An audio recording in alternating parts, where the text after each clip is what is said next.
Hello, everyone. Thanks for joining us for our discussion of Terry Pratchett's Sourcery. My name's Leanne, and I've been running book discussions here in Adelaide since 2018. And joining me in this discussion is Karen, who is a local author. Hi, Karen. Hi, from Adelaide. It's freezing here. And Alex. Hi, Alex. Hi. Hi, everyone. Also in Adelaide. Yeah. Both of them are Terry Pratchett fans and are part of our City of Small Gods group. And right. While we're discussing sorcery, I encourage you to join us in our activity of doing a word cloud. Now, everyone should have seen the example that was posted in the event page, but this is my example from 2020. Pencil, paper, or if you don't have pencil and paper, you are quite welcome to Google Free World Cloud, and then just put random words associated with the book Sourcery into that generator, and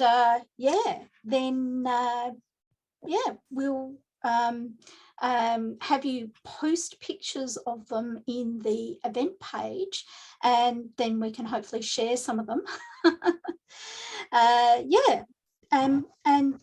Just don't forget to post a picture of your efforts in the Facebook page, and once you're done, we can see the results of everyone's creativity. I'm looking forward to looking at all of them once I've finished this discussion, because while I'm doing it, it'll be a bit difficult. Also, as we go along, if you've got any questions or comments, please write them in the chat so we can talk about them at the end of the discussion if we have time. And if you want a specific person to answer, please address that query or question to them in the chat so that they can answer it. Right. Let's get started. I've got my notes here in front of me. Everyone's ready? It's been a long day. Fantastic. So Sourcery is book 5 in the Discworld series, and it was released after More and before Weird Sisters, and was first published in 1988. So that's 34 years ago. So very, very, very early in the Discworld series. Right, I'm just going to read the back of my version of the book because it might be different from other people's versions. There was an 8th son of an 8th son. He was, quite naturally, a wizard, and there it should have ended. However, for reasons we better not go into, he had 7 sons, and then he had an 8th son, a wizard squared, a source of magic, a sorcerer. Sourcery sees the return of Rincewind and the luggage as the Discworld faces its greatest and funniest challenge yet. Mine's different. Do you want to read yours, Karen, because it's different? Well, it starts off with the first paragraph is the same, ending with a source of magic, a sorcerer, and then it says, Unseen University has finally got what it wished for, the most powerful wizard on the disc, which unfortunately could mean that death of all wizardry is at hand, and the world is going to end depending on whom you listen to. Unless, of course, one inept wizard, I wonder who, can take the university's most precious artifact, the very embodiment of magic itself, and deliver it halfway across the disc to safety, ... And Alex, do you have anything different on your copy? I have the same copy as you, Leanne. However, my copy also comes with torn spine because I bought it as a clearance item as a remainder. I had to buy a new one because mine was so old that every time I opened it, I thought the pages were going to fall out. Mine has been mended about 3 times so far, and hopefully it'll hold up a bit longer. So yes. Yeah. This is the only Discworld book I have as a clearance style item. So, they're hard to get a clearance. Yes. If anyone has a spare copy of the original Kirby covers, we'll take one off your hands. They are really good. You can get them with this cover now again. Yes. On that note, just before we get started on the content, this was probably the first Discworld book I ever picked up. Not this individual copy, but Sourcery. It was in my school library, and it was the only Discworld book we had there.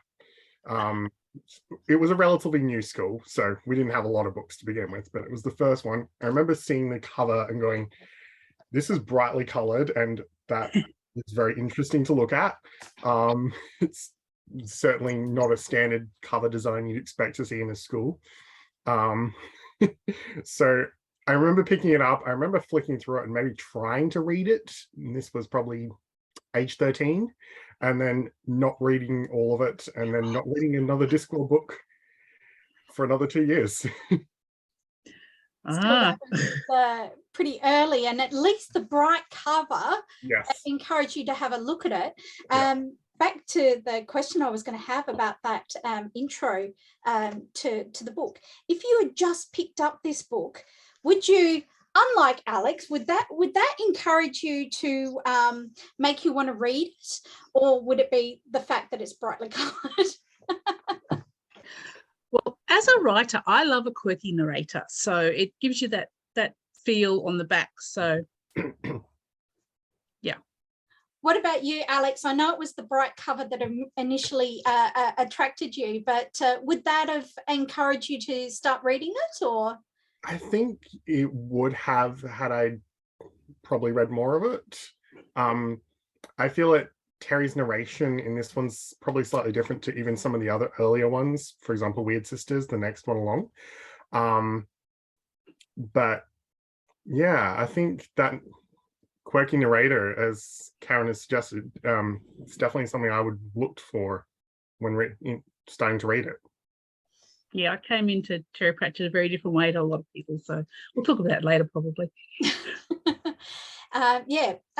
This is my original copy of Sourcery, and unfortunately I couldn't get a lot of his books back in the library when I was a kid. So it wasn't until I moved to Adelaide that I was actually able to start purchasing some of his books, though uni student, so had to eke out over a long period of time the initial purchase of his books. But certainly I remember going into the old original Dimmicks in Adelaide in Rundle Mall and going and having a look at the Terry Pratchett books. Yes, the bright covers certainly did encourage me to have a look at them, but then that's what I did. I picked up a book and I read the back of the book first, and I can't remember, but I think that if I had read the back of the book, it certainly would have encouraged me to get started reading it. And I did buy this book a heck of a long time ago, so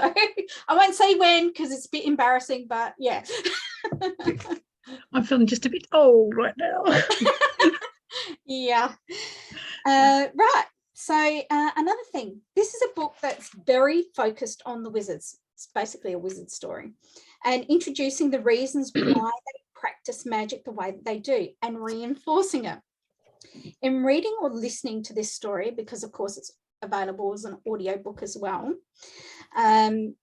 was there anything that explained or made you think about or notice something in later books? If so, what? What I mean by that is coming back to the early books, especially from the point of view of me running book discussions and stuff like that, it's made me think about the essence of the story, the beginnings of characters, and how he's built on the very early stories, and sometimes use characters that you may not have necessarily considered you would ever see again, and then he's brought him back in later books. And I think it's because he really liked the little snippet of that character and he wanted to flesh it out a bit more in later stories or whatever. But was there anything that sort of you think this book was used to build on stuff that's in later books, even though we may not have consciously thought about it at the time? Yeah. It's a difficult question. That's why I wanted to go into an explanation. And it's fine if you can't pick out anything. I feel like a lot of the characters a lot of the characters we meet in this book aren't really seen again. Kanina, Nigel, for example. But some of the classic Rincewind and the Wizards characters, like the luggage, obviously, and the librarian recurring for continuing. So, for example, one thing I remembered was from reading this recently was the luggage picking up some alligator teeth, and all of my mental pictures from Stephen Kidby's art of the luggage involve it having a full grin of teeth. Clearly not alligators, but that sort of mental picture of your characters still continuing through. Karen, what about you? So I haven't read them in order, and I haven't read all of them. So that's so if I'm going to say something, and because I didn't read them in order, but I found it interesting. I love continuity and that sort of stuff. So the explanation about why wizards don't do sex and have families, and sort of it set up that sort of thing. And looking, I think Weird Sisters was after. Yep. So it helps emphasize, set up and emphasize. Interesting how the witches work differently to the wizards, and the different setup. And for the Tiffany Aiken books, how women fitted into the wizarding world. Yes. Does that make sense? Yeah, it certainly does, especially seeing as equal rights was, of course, very, very early on, and this is after equal rights. So yeah, I think it was just before Weird Sisters. I think. Yeah, yes. He's nodding over there. Yeah. I'm trying to look. Are our books in order up there? Mine are also in line They're of right sight. up there, and I'm trying to figure out whether they're in order or not.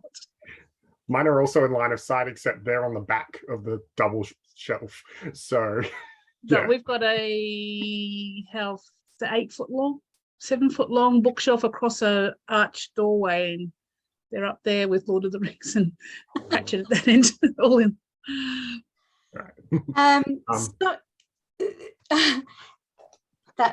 That's great. What was a particular favorite part of the book for you? I've got many markers in my book. One of the first ones that I came to, and I'll just read it out to you, is basically the bit where Rincewind says the university is sinking. So Rincewind leaned against the warm stonework and screamed. The building was shuddering. He could feel it come up through his hand and along his arms, a faint rhythmic sensation at just the right frequency to suggest uncontrollable terror. The stones themselves were frightened. He looked down in horror at a faint clinking noise. An ornamental drain cover fell backwards, and one of the university's rats poked its whiskers out.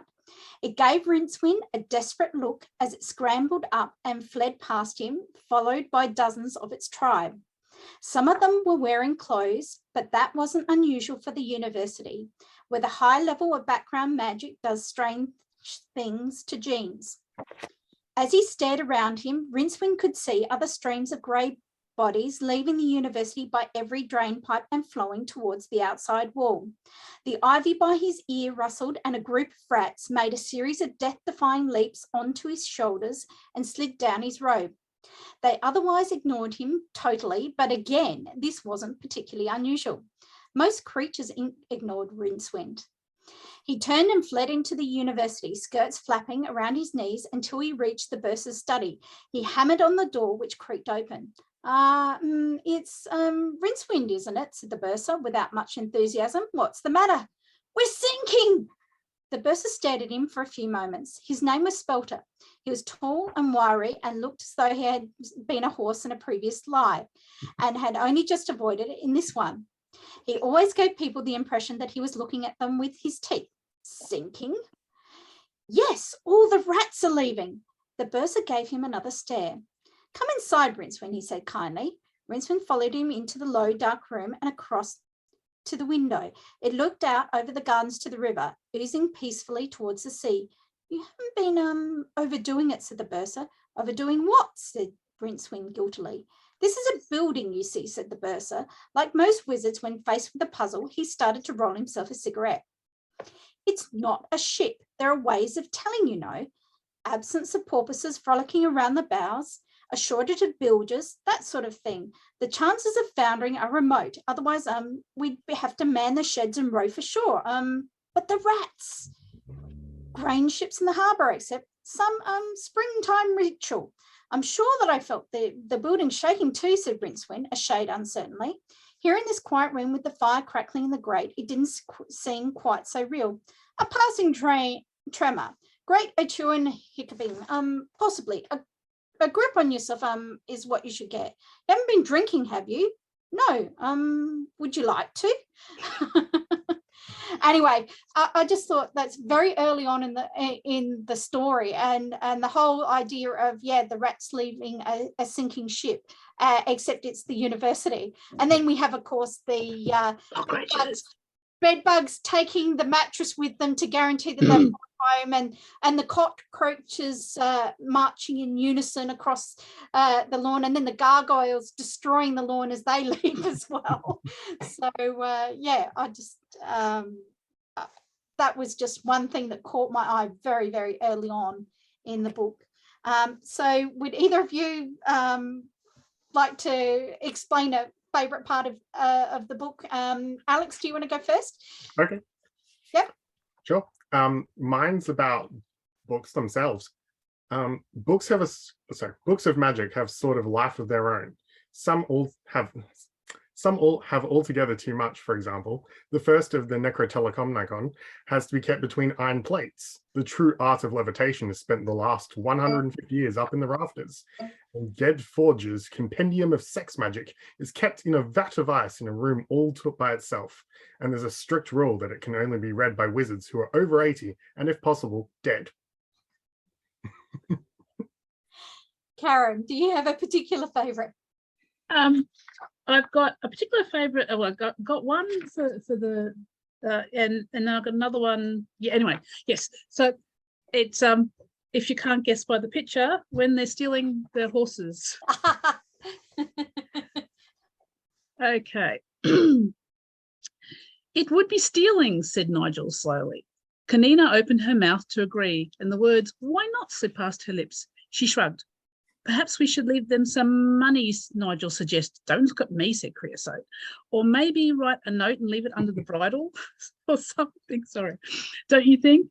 By the way of an answer, Kanina vaulted up on the largest horse, which, by the look of it, belonged to a soldier. Weaponry was slung all over it. Creosote hoisted himself uneasily onto the second horse, a rather skittish bay, and sighed. Sorry, I'm almost sneezing. She's got that letterbox look, he said. I should do what she says. Nigel regarded the other two horses suspiciously. One of them was very large and extremely white, not the off-white, which was all that most horses could manage, but a translucent ivory white tone, which Nigel felt an unconscious urge to describe as shroud. It also gave him a distinct impression that it was more intelligent than he was. Well, yeah. He selected the other one. It was a bit thin, bit docile, and managed to get on after only two tries. They set off. The sound of their hoofbeats barely penetrated the gloom inside the tavern. I just love that. I just love that bit. It's just funny. And just the other bit I like is when Rincewind finally works out his reason for being on the Discworld, and he talks about talent defining what you do, not who you are. Deep down, I mean, you know what you are. You can do anything, and yeah. He had an arc. His character arc. I like the horses. Yeah, I when you read out the bit about the stealing of the horses, it reminded me of Death say, about sharing the horse or having three of them. Yeah, Binky. I almost put that one in, but I thought no, the stealing. So yeah, definitely. So, did you enjoy the story? It is very early on, and it definitely does show in the writing, in the actual storyline, because of course there's a lot of character building that he does over the series, and this is very, very early on, as we've said in the past. So did you like it, or was there a part that you didn't particularly like, and why? So Karen, do you want to go first with this one?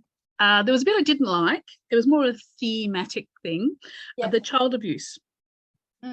So the father trying to get power, so Ipsilor vicariously living his life through his son, and trying to manipulating him. And the bit where Coin was sobbing in his room was really quite, it sort of hit home a bit too close to reality, really. And I also know a few parents that try to live through their children, use them to achieve things that they couldn't achieve or didn't achieve or couldn't be bothered to achieve themselves. So that, and also too, it's a psychological thing. If the child fails and they can't blame themselves, they can blame the child. So that probably hit a bit close to home. So that was a bit not nice. It's perfectly valid. I mean, it can be liking, or you can say, yes, I found this particularly powerful. It may not be that you like or dislike it. It's just that it's something that hit you when you were reading the story, in the arc of the story or whatever. So, I mean, Terry does tend to pick a thing and write about it to talk about society. And I think that was probably one of his big things in this one. Yeah. So, Alex. For me, it's what I would term one of those early Discworld books that I don't really like. I tend to skip straight through to Mort and then Weird Sisters if I was still like wanting to read them through for pleasure. I love Mort. I do like Mort. It was one of the first ones I had. But in this case, for Sourcery, if that was the first one I ever picked up, it's possibly why it took me 2 years to get to Discworld after that. Honestly, I read this one really quickly. So, yeah. For me, it's the idea of the main plot where the Arch-Chancellor's hat needs to get away. And it's taking Rincewind, it's going far away. And then by the end of the story, we're back to exactly where we started from, sort of negating the purpose of having to get away. Rincewind's taken on this journey to get the hat away. The hat jumps off him. Rincewind and his crew end up back to where they started again because they need to get back there because they've been taken away. And the hat's dealt with completely superfluously to Rincewind's plot or any of the other main plots, really. So I saw it as the hat found someone finally and then came back. So, yeah. I actually enjoyed this one. Yeah. I did enjoy Sourcery. When I first read it, I don't think I got a lot of the stuff in it. That was the whole thing. As I said, I've been doing book discussions since 2018. I read and did this book discussion initially in 2020, and I looked at it in a different way because I was sort of reading it and then trying to think of questions to ask about it for the discussion. And it makes you look at it in a different way, looking at it from that different point of view. So the initial time that I read it, of course, I was reading it for enjoyment. I got something different out of it. This time I was also reading it for enjoyment, and I did reread it. I read it. I listened to the audiobook as well. I went through and I analysed it again. So, it's been couple of years since I did it last, and here I am doing it again, and I still found bits in it that I'm going, oh yeah, that's a different way of looking at it. Trying to think of something that I haven't mentioned before. It's a bit hard, but I did particularly like the bits with the librarian, very, very typical librarian type things to do, but the way that he cares about the books was actually really good. I mean, he helped them all to escape. He was busy repairing them after they escaped, and from there, treating them like people, essentially. I'm carefully mending these poor books that got damaged in our escape from the library when the wizards were trying to destroy them. And it really spoke to my love of books. I mean, I've repaired many a book, but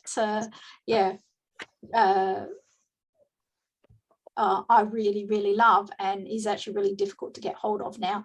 That's why this book has been repaired like about 3 times and has still got my old budgerigars big marks all over it, because it used to stick on the books as I was reading it and chew the top of the books, especially the spines. So that's why my spine's a bit damaged, but that's okay. I'm sure everyone's got pets who like to join them in their activities, and reading's probably one of them. Anyway, moving on. Who was your favourite character in the book and why? Characters. Yes, so my favourite character is the luggage. He has so many really, really good cameos. I did try and pick out a few. Green was my colour for the luggage, so there's quite a few green stickers on there.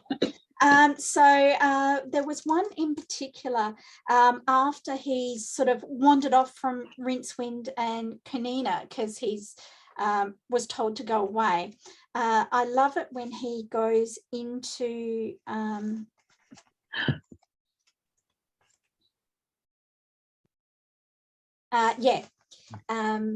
when he goes into the bar, essentially. So I'll just read that bit out to you, and then I'll let you go on to why you like that particular character.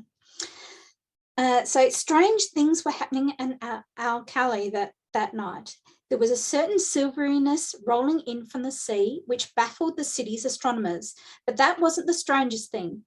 There were little flashes of raw magic discharging off sharp edges like static electricity, but that wasn't the strangest thing. The strangest thing walked into a tavern on the edge of the city, where the everlasting wind blew the smell of the desert through every unglazed window and sat down in the middle of the floor. The occupants watched it for some time, sipping their coffee laced with desert okra.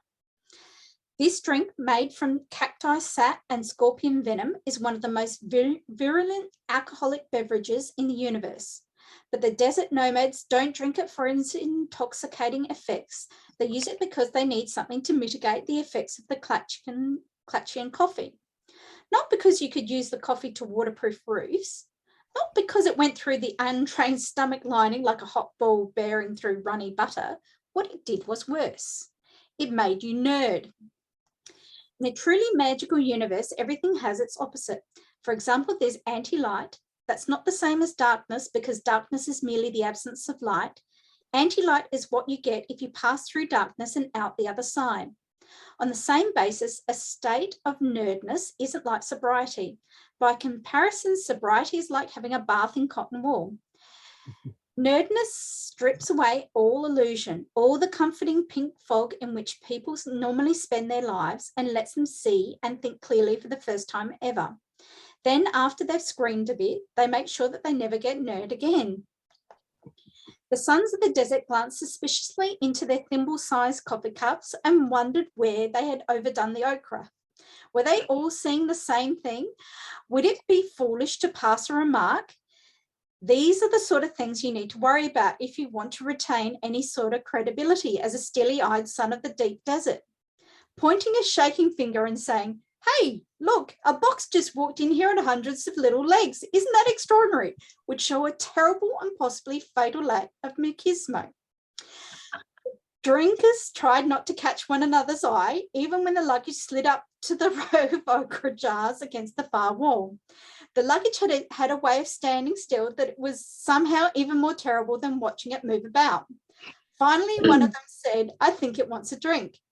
There was a long silence, and then one of the others said, with the precision of a chess grandmaster making a killing move, "What does?" The rest of the drinkers gazed impassively into their glasses. There was no sound for a while, other than the plop-plopping of a gecko's footsteps across the sweating ceiling. The first drinker said, "The demon that's just moved up behind you is what I was referring to, O brother of the sands." The current holder of the Al-Walidi Imperturbability Championship smiled glassily until he felt a tonguing on his robe. The smile stayed where it was, but the rest of his face didn't seem to want to be associated with it. The luggage was feeling crossed in love and was doing what any sensible person would do in these circumstances, was get drunk. It had no money and no way of asking for what it wanted, but the luggage somehow never had much difficulty in making itself understood. The tavern keeper spent a very long, lonely night filling a saucer with ochre before the luggage rather unsteadily walked out through one of the walls. The desert was silent. It wasn't normally silent. It was normally alive with the chirruping of crickets, the buzz of mosquitoes, the hiss and whisper of hunting wings skimming across the cooling sands. But tonight it was silent with the thick, busy silence of dozens of nomads folding their tents and getting the hell out of it. I was just going, there was bits like that all throughout the book. I mean, I love it when he encounters the basilisk, and there's so many good bits. You can't do them all. But anyway, Alex, do you want to, who was your favorite character? Oh, for me, it's the librarian. I agree. As Leanne mentioned earlier with the surgery scene, I've got it marked here as librarian book surgery on my tab. Yep. Yes, this section also contains my favorite one-liner in the book. The ape pushed the candlestick into Rincewood's hand, picked up a scalpel and a pair of tweezers, and bent low over the trembling book. Rincewood went pale. He said, "Do you mind if I go away? I faint at the sight of glue." The librarian shook his head and jerked a preoccupied thumb towards a tray of tools. "Ook," he commanded. Rincewood nodded miserably and obediently handed him a pair of long-nosed scissors. The wizard winced as a couple of damaged pages were snipped free and dropped to the floor. "What are you doing to it?" he managed. "Ook. An appendectomy? Oh." Sorry. Best line. It's funny. That care that he's giving to the books, like, they are sentient, they are magical books. That carries through here. The other point that I love about the librarian is, once again, in defense of the books, when the wizards are going to burn the library, he lit a match, the darkness blossomed into a ball of sulphurous white light, and the librarian dropped on him like the descent of man. I like that one. You don't burn books. Yes, where the descending ape meets the rising human. Essentially. Very, very Terry. Yeah, no, that's brilliant, and that's a brilliant line.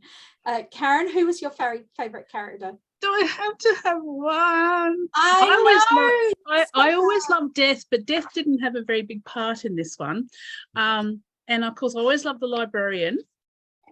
Because, well, librarian, and they're looking after charges and that. But actually, weirdly, or not weirdly, I actually, in this one, I think Rincewind, because he's essentially the every person. He's not always good at things. He's not very courageous. He's sort of flopping through life and just trying to get on and survive. And he actually subconsciously builds those walls when he's asleep, like people do, like we do to protect ourselves. And he reminds me of ourselves when we're faced, how we react when we're faced with reality type thing, and probably how we all feel when we're backed into a corner, scared out of our wits. But he actually does go down fighting. When it seems like no one else is there to do it, he actually does step up and do it. And he's always trying to do good. Sort of, his own way, and in the end he has an if uncertain, maybe wavering moment of bravery, reminding us all that we can be our own heroes. So if he can do it, anyone can, sort of thing.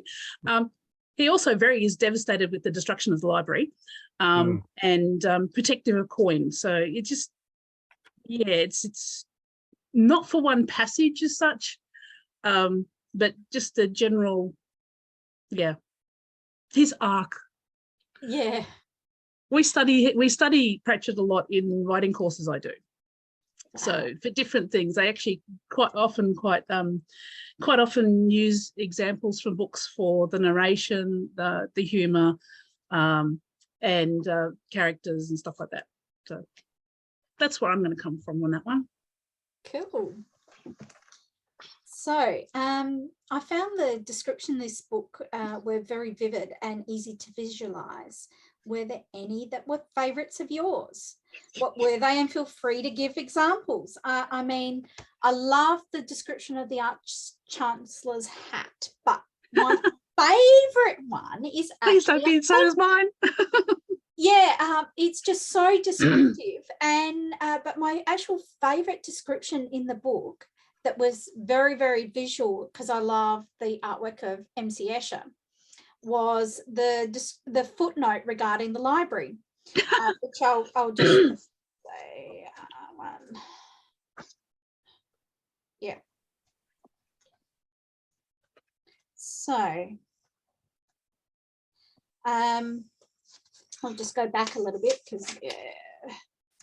Okay. The librarian wrapped the silence around him like a cloak and stood staring up at the rank on rank of books, each one pulsing faintly in the glow of its own magic.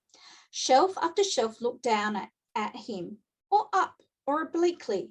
The layout of the Library of Oxford University was a topographical nightmare. The sheer presence of so much stored magic, twisting dimensions and gravity into the kind of spaghetti that would make MC Escher go for a good lie down or possibly sideways. I'm just going, it's just such a little snippet, but it's so visual. I mean, I'm imagining his artwork and the way that he turned things on itself, and I'm going, yeah, no, the library would be turning things on itself and upside down and inside out and back the front, and yeah. Yeah, it's just a small section, but really, really good. So Karen, do you have any part that you found particularly visually descriptive that you can immediately get a really clear image? I do, and I'm glad that Alex read a slightly different section in that one. The magic books cowering in the tower. Oh, cool. I love that one. So the whole tower was lined with books. They were squeezed on every step of the rotting spiral staircase that wound up inside. They were piled up on the floor, although something about the way in which they were piled suggested they were huddled the word huddled would be more appropriate. They had perched on every crumbling ledge. They were observing him in some covert way that had nothing to do with the normal six senses. Books are pretty good at conveying meaning, not necessarily their own personal meanings, of course, and Rincewind grasped the fact that they were trying to tell him something, ... And then a little bit further, there was a further obliging flash, which found him looking directly at the little yellow eyes of the patrician, who was clawing patiently at the side of the glass jar. I can hear it. I can actually hear it. It was gentle, mindless scrabbing, as if the little lizard wasn't particularly trying to get out, but was just vaguely interested in seeing how long it would take to wear the glass away. And then the bit about a match flared and the pages rippled with uneasily around the walls. But it was only the librarian who lit the candle and shambled across the floor at the base of the menacing shadow big enough to climb skyscrapers. And yeah, and then the final little tiny bit about Rincewind sitting down, the books were frightened. In fact, they were terrified. The presence of the sorcerer made their spines creep, and the pressure of their attention closed in all around him like a vice. I just really, I can hear the patrician scrabbling, and I can see the books going, woo! Yeah. Still love a spine pun as well. Alex, what about I have a separate one, but just following on from those books, when they returned to the library after it's rebuilt, one or two of them more imprudent grimoires were chasing sparrows or hovering hawk-like over the quad. Just, they're still acting like birds. Mine that I've got is about the building of the Sourcery Tower. Oh, cool. Other towers were rising around them, glinting painfully in the sharpness of the day. Carden knelt down awkwardly and felt the floor gingerly. He signaled Spelter to do the same. Spelter touched a surface that was smoother than stone. It felt like ice would feel if ice was slightly warm, and looked like ivory. While it wasn't exactly transparent, it gave the impression that it would like to be. He got the distinct feeling that if he closed his eyes, he wouldn't be able to feel it at all. Yeah, that's pretty good. The other one, as I was saying before, was associated with the we're sinking quote that I had earlier, with the gargoyles going across the lawn, and again with a footnote, this description of the gardener's reaction to the gargoyles dragging themselves and ruining the grass, because they've basically grown it, mowed it, and looked after it for 500 years, and then some person goes across it and walks across it and ruins it. In other words, keep off the grass. And then there's a lovely bookend at the end, book ending. So at the other end of the book with the I can't find them, with the gargoyles going back. I can't find the page. Oh yeah. Yes, it's the last few pages. Yeah. I can't find it either, but that's all right. So is there any other thoughts or things that you would like to share about this this book, which I actually really enjoyed rereading for I don't know how many times, because it's been many. Karen, do you want to? Like I was saying before, I came to Discworld a different way than most people probably did. So I actually started reading the books after I met Terry at the 1999 World Con in Melbourne, which was our honeymoon. We were on our honeymoon. And I said to Dave, who's this guy? And he goes, that's Terry Pratchett. Oh, he's an author, isn't he? Yes, he is. So yeah, and then I had a chat with him. So then I went and read a book, and I actually read, oh gosh, I think I read Mort first. One with death in it. And I actually read Sourcery, and I didn't, as you said before, I didn't get any of the stuff. I just didn't, And so when I'm going back, I think it was 99 or 2000 when I read it, so like 20 years ago, and I couldn't remember anything about it. But as I'm going through, I'm going, oh, I remember this, and I got a lot more out of it that time round. And as I said before, he's often used in the writing courses I do, so I probably haven't read as many books as everyone else has, but I've looked at them from a different point of view. So yeah, I didn't come from the world of the books. I came from the man and the writing into the books. Does that actually make sense? It makes perfect sense, yeah. So I probably, when I'm reading them, I think of them totally differently than probably some other people. It's a bit like my point of view from, I'm a fan of Terry Pratchett. I've been reading his books for years, but now that I'm running book discussions, I look at the books differently when I'm reading them. I'm looking deeper into them, and I'm also a speed reader, which is good in some ways, but not in others, because I may not necessarily have read every single word. The way speed reading works is you read it, but you're reading it so fast, you're getting the meaning, but you may not read every single word as you go. And so every time I read it, I may be picking up something that I didn't pick up in the first place. So many times rereading it, I'll probably get something entirely different out of the book, even though I've got the general storyline and the characters and that down. And reading it for the book discussions, I have to really think about it. So I'm slowing down, I'm examining it. So it's made me look at them in a different way and enjoy them in a different way, see them differently. And it's fantastic. I really enjoy it. Alex? I took from this some of the things that I've noticed in some of the earlier works of Pratchett, that tend to, I would say, maybe smooth out a little bit more in the mid and later works. And that's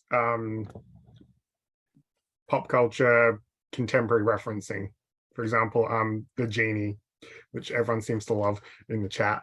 I've been following along. But with the genie and his stereotypical parody of a yuppie of the 1980s, which is like an idea that if you weren't around then, like some people weren't,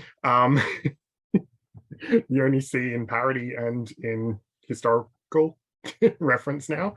But see using a giant mobile phone, essentially a huge curved device against his ear, and I'm like, but my take from that with the quote about like how many lamps does he have, And the timeshare. I love the Yes. timeshare thing. The timeshare, but having like, the small well-appointed lamp where I live during the week, and a rather unique lamp in the country, and a carefully restored peasant rushlight in an unspoilt wine-growing worm, and recently a set of derelict lamps in the dock area of Armourport that have become great potential once the smart crowd got there, which got to be tying in perfectly with the late 1980s boom of I know so many people like that from the 80s. But tying that in with like the UK development that was going on then, presumably, from what I've read, and seeing how that, that development of real world concepts in terms of how equal rights looks at gender disparity, and how further books will look at other things like nationalism and jingoism, like in Jingo. Starting to see some of those ideas here in the earlier books, and how those ideas carry on through in terms thematically with the further series.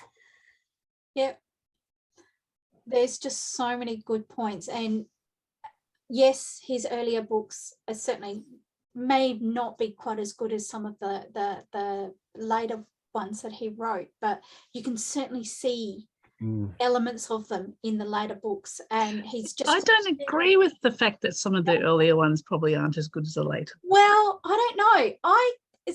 Several people have said they don't really like Colour of Magic, and I love it. I really liked it. And I'm going, I keep on saying it's not a good first book, but I had to read them in order. I couldn't jump around. So these people said, no, if you like the Witches, read these books. If you like the Guards books, read these books or whatever. I'm going, no, I start at the beginning and I go through. It might be a personal preference about things. Yeah, it might be. I'm not a huge fan of adventure journey stories as much. So I like the idea of a contained plot and you're in the place where the plot takes place a bit more, I think. Although I do love Witches Abroad, but once they're in Genua, they've got a story. Anyway, I think the D&D player in me loves adventure. Yeah, we've only got about 10 minutes to go. So I'd like to open up to questions from chat. So Stuart, if you want to come on and just read us any questions or whatever that you think are particularly interesting from chat, that would be fantastic, because I haven't been able to pay much attention. Yeah, there's been a couple of interesting discussions going on with chat. Firstly, about pets interfering with books, as they want to do, and some other comments on loving the Nigel and Kanina romance. But if you've got questions for our panel, please pop them in the chat right now so I can read them out to them. At the moment, they're going through the same debate over whether the better ones are better, worse, or just different. Yeah, I saw Danielle go back here. The later books are a bit more coherent in terms of set off and payoff, and the other ones jump around. I think that's you're seeing a progress of standard progress of an author. They start off one way, and you tend to you're told to only write certain bits, and of course, because they're writing probably less character, they're writing more plot and having to get that going through. And so as you get more confident and better as an author, hopefully I'll get there one day, you start getting into a lot more character stuff as well. And so yeah, that's probably why, I'd say, if that makes sense. Yeah. There's a little bit of comment in there, and maybe this is something the panel would like to comment on, about meeting the author before you read the books, as Karen talked about, Terry. So are there any authors, maybe Karen, and the ones that you've interacted with, that you've met before you're into them? Or I've met a lot of authors. I used to know Sean Williams way back when, before he started type thing. So actually a lot of my friends from the 90s have turned out to be authors. It's really quite scary in a way. Yeah, I think when I was younger, I went through a thing where I devoured books, and I have a problem with my eye muscles now. So I actually can't read fast. I actually read every word. So I always complain I'm a slow reader. But I think as I was older, I actually met these people, or met them online or read about them, and then I got interested in them, and then I go, oh, that sounds interesting. So I don't know whether it's an age thing or not, but that's me. Yeah, I'd also met Sean Williams before I read any of his books, and it was at a NaNoWriMo Oh, yes. panel, just before Have Sword Will Travel was released. And so I've read Garth Nix's books before, but Yep. everything by Sean Williams yet. And it's like, oh, nice. You seem like a nice guy. I'm so jealous of both of you because I have yet to meet any authors apart from you yourself, Karen, and I've got all your books. Yay, yay, yay. Have you got the latest one? Yes, I've got the latest one as well. So, yeah. There's a question in the chat from Amy. Are there any characters in this book that you wish you could have seen more of later in the series? Ooh. Kanina. Yeah. I actually really liked Kanina because being the daughter of Cohen the Barbarian couldn't have been very easy. And I mean, here she was, she's got these genes that are telling her that she needs to be a barbarian hero, even though she really doesn't want to. She wants to be a hairdresser. That's what she actually chooses to be. But every time she tries it, something else comes up and she ends up fighting everyone. She's having to fight the urge to basically attack everybody she meets. Oh, I had a career once, and I just wanted to be a writer, and I had this career, and after 28 years, well, things hit the fan, and now I can finally do the stuff I wanted to do to start with. Yay! Yeah, I gave in. Yeah, I would have liked to have seen some resolution for Kanina, just like, did she become a hairdresser? Did Nigel and her get on? Yeah. Or did they end up fighting too much? I don't know. Yeah. Or just sat there longingly at each other and did nothing. Yes. I'm just trying to think. Yeah. Looks like there are a lot of wasn't on our list. Nigel Kanina fans in the chat as well. Yes. Oh, magic. I found that, particularly with the earlier books, because the idea of the wizards in the university being, you promote yourself by dealing with the man above you, the nice way to put it, the assassination promotion method, they turn over very quickly in the earlier books. And so you read this book, Sourcery, for example, and you go, okay, who's the Arch-Chancellor at the start of this one? Okay, yeah. And the next book, I'm like, who's the Arch-Chancellor now? And then, so trying to keep track of them. Yeah. I really liked it when they did introduce Rid Cully, because at least then there was stability. And I think that's why it was also the fact that he didn't mind shooting everybody. So he managed to survive through anything, and they just gave up in the end. He just got through them all by surviving. Yeah. He's going, yeah, he's at the top. Why bother pushing? He's not going anywhere. So we might as well just stay. That's why Rincewind lasted so long, because he wasn't sort of ambitious to get up there. And getting to this point of maybe it's the action of sorcery that's starting long-term thematically, that wizards could just not bother with that and just settle down and eat lots of meals. Yeah, so it's hard to move and hard to fight and everything else because they're too busy in their 4-hour meal times. I mean, they've only got about an hour or so before the next meal. So, it's just too much. Sure they're not part Hobbit. Is there anything else, Stuart? Not through the chat, but I'm happy to throw you a Dixer if you'd like. Okay. Ooh. So this book is our first big journey into Clatch. Yes. Yeah. So what do you think about our first exposure to Clatch? And I mean, there's the obvious, Kubla Khan sort of reference in there, but what did you think of our sojourn into Clatch? I loved the whole harem idea. It was just hilarious. And he gets excited about having someone read to it and tell him a story. I know. It was isn't that sweet? 20 young women with enough clothing for about 12, if I remember correctly. Yeah. Yeah. No, half a dozen, wasn't it? Yeah. Yeah. I also love the fact that all of the torches and that there was only really one available because the tiger was ill and they run out of spiders and the poor snake. And also the traps when they were going to the treasury.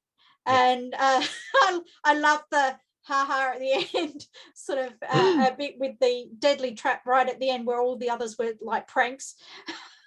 I think about circa 95, I was playing a D&D game and that happened, and I now know where it is from. I mean, that's not Clutch specifically. Yeah. It's just like the part of the Seraph's Yeah.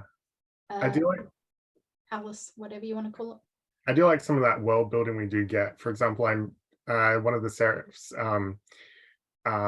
quotes, poetry style quotes, mentions the Mount Jebra, which we then see later on in Jingo. And the algebra pun from that, obviously, and then the exploration of the luggage towards the River Sorts, and then we get further stuff on that from pyramids. It's interesting, continually appears later on. Mm. Well, we've only got a minute to go, so thank you to both of my panelists, Karen and Alex. So I really appreciate the fact that you said yes to me. It's been fantastic. Thanks again, everyone. Thank you. Thank you. Thanks. Stay safe.